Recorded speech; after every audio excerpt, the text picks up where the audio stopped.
All right. Chef Nick, thank you so much for the time, for having us today. This is awesome. My pleasure. All right, right off the bat, I got to ask you about your culinary journey. Where'd your passion come from? You're very energetic, obviously have a love for all things food and business. Where did that start?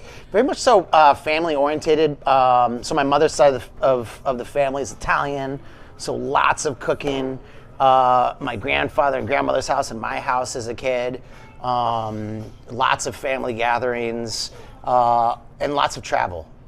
Spent formative years living in London and traveling around Europe. When was it that you realized this is what you were meant to do?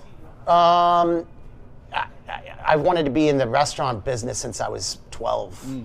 I didn't really understand. I didn't know at the time that I wanted to cook. I knew, and I didn't even really knew. I didn't know how it worked. I just loved restaurants. I loved being in restaurants, and I loved what food meant to.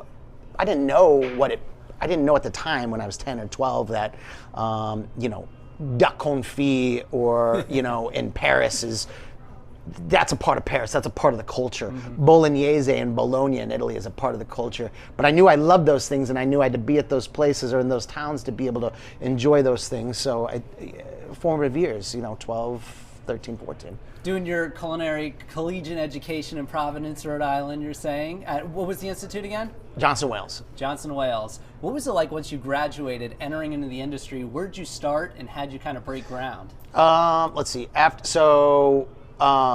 Graduate. My first job was after I finished culinary school at Johnson Wales, I moved to Flagstaff, and I worked at to work on hotel restaurant management. The whole thing with cooking and this business is all about experience. Mm-hmm. Experience. Figure out what your niche is in the business. What do you like to do? What are you good at?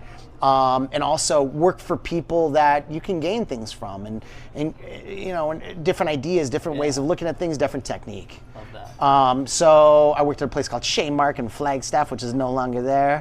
While I was working on hotel restaurant management degree in Flagstaff. Then I moved to Italy and did a program there and worked for some chefs there. Good place to train right there. Well, it's what I do. It's what I do now is Italian cuisine, obviously. So that was 25 years ago now almost, which is insane. You mentioned finding your niche, finding what you want to specialize in. When did you find that for you, and then the idea to bring it here to Omaha and Dante and all your other experience here in Omaha? So to its core, almost all cuisine is based on locality and seasonality, right? And in this country, we kind of have gotten away from that over the past several decades due to big farming. I'm not saying that I'm for or against that. I'm just saying Americans wanted tomatoes in January, right? Tomatoes aren't supposed to grow in January in Omaha, Nebraska. They're not. Tomatoes grow from July to October maybe. And so what I learned during my time in Italy was that we cook with what we have, what's around us, what the season provides to us, and what comes in through the back door. And so I learned that we would have mushrooms during this week in October, and maybe 2 weeks in October. This fish at maybe the same time. These herbs. What I'm trying to say is we cook with what we have and what's near us, and really that's what cuisine is throughout the entire world. We got away from that for decades. Most of the United States is still, I want tomatoes in December. I want asparagus, in October when these things don't grow. I want it now. I want it now. Give me strawberries. So then we started figuring out, okay, well, in Southern California, we make these massive farms. Mexico, we have these massive farms. My whole idea, and what a lot of people, what we try to do at Dante is cook with what we have when we have it. Right. So a rotating menu possibly too, you can expect, or some different things, different specials. I mean, we print our menus every single day. So now we always have our standards. Like we were talking about budino the other. You and I were talking about budino, like the lemon thyme, the greens with lemon and thyme. We have that every day. Bolognese we have every day. Like we don't change the entire menu every day because it just business doesn't work that way. Staples. You gotta have your staples. So I do bring in Brussels sprouts from California. I'm not trying to say that, we only work with, no. But as come in 6 weeks from now, we'll start having asparagus, morels, nettles, things from our the bounty of our beautiful little nook in the world that will start popping, and then will very much so transform to very, very, very seasonal.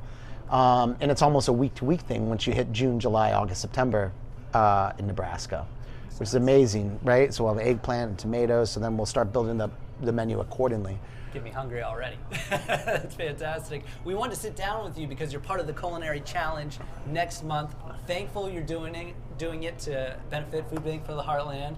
First off, have you ever done a kind of cook-off style like this? How do you feel about it a month out, getting ready for the competition? The last time I did was 2 weeks or 3 weeks before COVID. It was there was a burger competition at Block 16 at my friend Jess and Paul's place. And it was me and Dario and Paul Kulik. So Paul, Le Bouillon, of course. Dario, used to have Dario's. And he has Avali, of course, in Dundee. And we were to come to the table with our best burger, and I won by the skin of my teeth. Oh, all right. It's a good track. That's the last. That's the last one. Got to defend the crown here. All right. So why are you doing it too? Obviously, the competition's great, going up against two other fantastic chefs. But the bigger goal of benefiting the Food Bank for the Heartland, can you speak on that mission a little bit? I'm super excited to be a part of it. Like, yes, it's going against friends and guys I respect. Chefs Dave Utterback and Tim Nicholson, two of my favorite restaurants in Omaha. I send people there all the time. People coming from out of town. Hey, what should I eat? You want to have the best sushi, perhaps in the country? Go to Dave's place. You want to see, and Boiler Room opened 2 years before we did, with the same idea that I was talking about before with seasonality and locality. And so that's what they do. That's what they do there. So I send people there all the time too, and it's my wife and I's special occasion place. I think that what the Food Bank is doing is extremely important. Omaha is a very prosperous city, as you know, very, very prosperous, and children should not be going to bed hungry in our fair city. And that's what it's all about, is feeding folks that can't take care of themselves need help, need assistance. They're working towards something better. And I wholly believe in the mission that the Food Bank is providing. And the competition is just a little byproduct of that to help get people in the seats and raise some good money for something extremely important. I love that answer. And when we talked with Tim yesterday, he said the same thing about, he recommends people to go to Dante and Yoshitomo as well. Your competition in this competition, and yet, this food community here in Omaha where so many restaurants seem to have each other's back and are really encouraging each other. Can you speak on that? The energy seems so good between you all. So, absolutely. So both Tim and Dave are both nominated for James Beard Awards again, which is awesome. This, I see the whole thing as way bigger than Dante, myself. It's about, it will be amazing when one of those two gents wins. So, both have been finalists before. I don't know if you know how it works. So you're nominated, and then you become a finalist, and then there's a final deal, and you win or you don't, right? So, events like this and having Chef Colicchio in Omaha to see what we can do here, to see see the food scene for itself and for what it is. I don't know if he's ever been here before. Maybe he has, maybe he hasn't, but he's extremely influential. I mean, Top Chef is a big, big, big deal. So having him here in Omaha to see the three of us cook, and then we're gonna be able to have time prior to hang out and after, and we're gonna take him to some of our favorite joints around Omaha. My point is, it's way bigger than me. It's an opportunity to showcase Omaha. One of these guys hopefully wins this year. And no doubt Tom has a vote, and maybe we'll help skew his vote, and maybe even perhaps maybe Tom's like, we should do a Top Chef in Omaha or something, So and the biggest thing is also is raising money for those in need. Secondary, Omaha, showing Tom Colicchio Omaha. Third is just us having a good time. And whoever wins, and it is $50,000 that we win, so it's really just joking. If you're not excited for the event after that answer, then I don't know what to tell you. That's a great answer there, Nick. Looking at your career, what's your biggest accomplishment looking back? What do you look back on and say, that is the top, most proud moment? My team members being able to get mortgages for the home. Success of this business being able to provide that? Well, the success of them working hard and being able to earn enough money and well, there's a couple specific immigrants that work for me that have worked with me for a very long time that mean a lot to me, that would make my business a lot harder without them. And because of their hard work and dedication and pushing, they've been able to buy a home in Omaha. That's awesome. That's my biggest thing. That's awesome. Been here a while, then I take it a long time relationship between you and your workers. Yeah. I mean, without my team, there's nothing. Yeah. And without our guests, there's nothing. It's very much so. We all need each other to be able to exist together, and there needs to be mutual respect and love. And so, without the guests, we have no money to pay our team. Without the team, there's nobody to make our beautiful dough, our beautiful pasta, take care of our guests. So it's very much so all connected. It sure is. Down for a couple rapid fire questions real quick? Bring it. Perfect. All right. First off, favorite thing on the Dante menu right now? Margarita pizza DOP. Perfect. The confident answer right there. How about favorite thing to cook, either at home or here at the restaurant, that you just enjoy putting together? Sure. I love fundamental things like making stocks and braises. Things that require, and not difficult, it just maybe require steps and days at a time to kind of build a sauce or a soup. So starting from raw, and then I enjoy things like that at the restaurant. At home, well, last night I made clams and gnocchi. So my kids, I have a 9-year-old Jack who's 9 and a 3-year-old Gia, and their collective favorite food are clams. They love to eat clams. Advanced palate for their ages. I mean, it's wild, dude. They love clams. So I made them clams for dinner. My wife is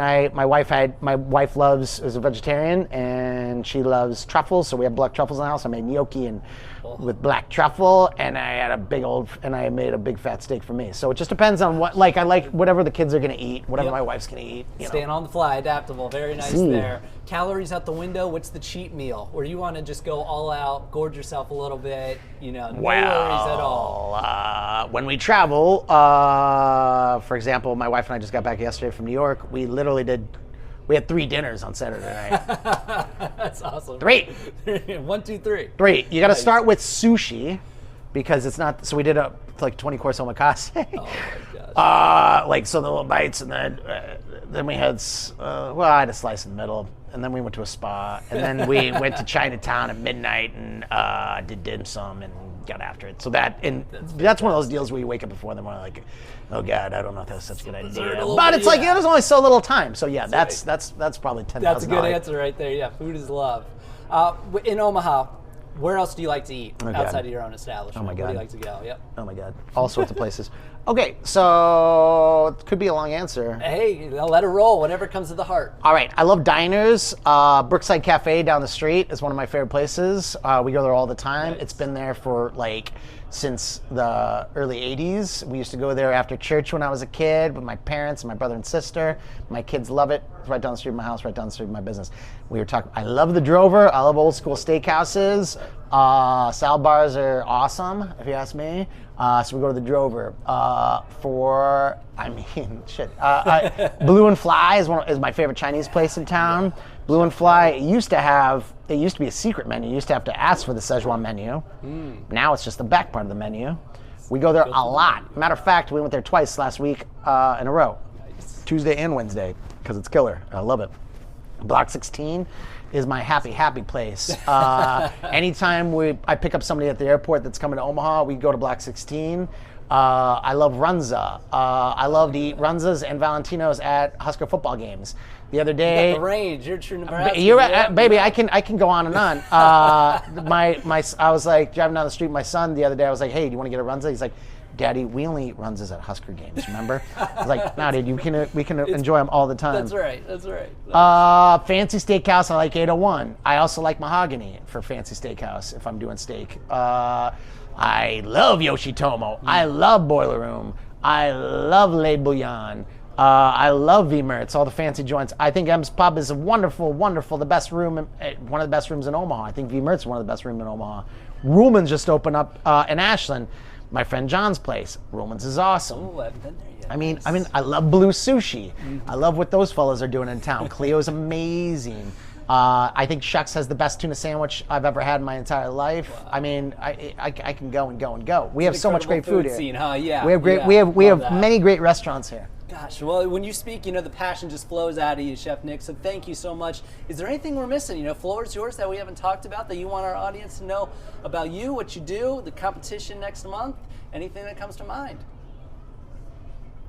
If you're going to the competition, donate as much as you can because it is for something that we truly, truly need. Children going to bed hungry makes me, this is a rich city. I've been to many poor cities. I'm sure you have too, and I'm sure the guests have too. We need to take care of our people. Right. No excuses. Donate as much money as you can.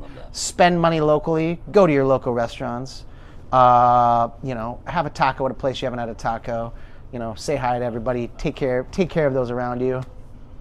Well said. Have fun. I don't know. Eat well. Take your children out to eat.